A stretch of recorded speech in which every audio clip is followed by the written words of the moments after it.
Sister കന്യാസ്ത്രീ ആവാൻ തീരുമാനിക്കുമ്പോൾ ഈ പാട്ട് എപ്പോഴെങ്കിലും പാട്ടാണോ കന്യാസ്ത്രീ ആവാൻ തീരുമാനിക്കലായിരുന്നോ ഏറ്റവും പ്രധാനപ്പെട്ട ഒരു ചോയ്സ്?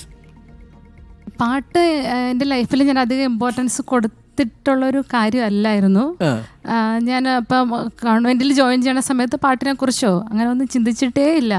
ഞാനിപ്പോൾ എൻ്റെ പാട്ട് മറ്റുള്ളവർ കേൾക്കുന്നുണ്ടെങ്കിൽ അത് ഞാനൊരു കന്യാസ്ത്രീ ആയതുകൊണ്ടാണ്. കാരണം മടത്തി വന്നതിന് ശേഷം ഞാൻ പാടുന്നതൊക്കെ കേട്ടിട്ട് സുപ്പീരിയേഴ്സാണ് എന്നോട് നമുക്ക് കോളേജിൽ പോയി മ്യൂസിക് പഠിച്ചാലോ എന്നോട് ഇങ്ങോട്ട് ചോദിക്കുന്നത് എൻ്റെ അധികാരികളാണ്. അപ്പോഴും ഞാൻ ദൈവം ഇതെന്തിനാ ഇപ്പം മ്യൂസിക്കൊക്കെ പഠിക്കണമെന്നായിരുന്നു എൻ്റെ ഉള്ളിലത്തെ ചിന്ത.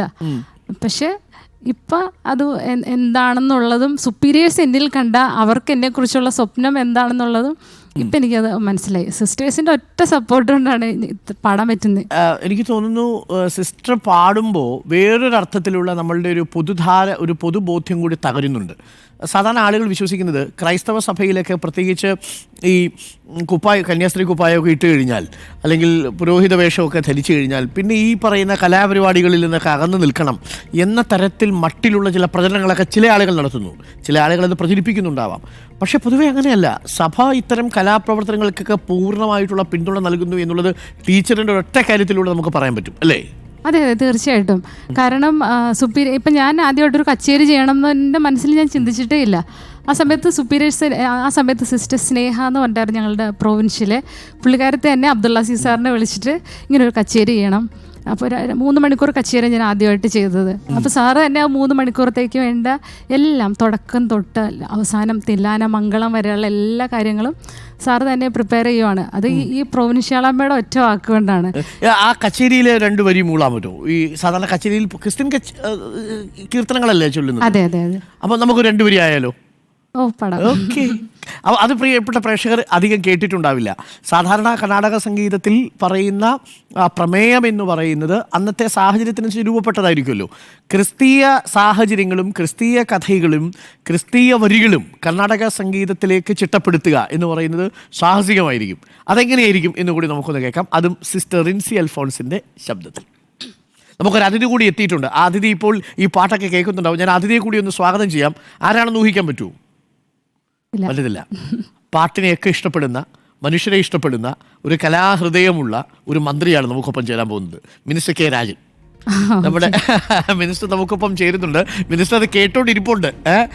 Minister, very good morning. Happy Christmas in advance minister. കേൾക്കുന്നുണ്ട്. സിസ്റ്റർ റിൻസി ഞങ്ങൾക്കൊപ്പം ഉണ്ട്. Good morning. ചർച്ച തുടങ്ങുന്നതിന് മുമ്പ് തന്നെ ഇതൊക്കെ കേൾക്കാൻ കഴിഞ്ഞതിൽ സന്തോഷം. സന്തോഷം. റിൻസി സിസ്റ്റർ ഇനി പാടാൻ പോകുന്നത് കർണാടക സംഗീതത്തിലുള്ള ഒരു ക്രൈസ്തവ വരിയാണ്, അല്ലെങ്കിൽ ക്രിസ്തീയ വരികളാണ്. അത് നമ്മളധികം കേട്ടിട്ടില്ല മിനിസ്റ്റർ.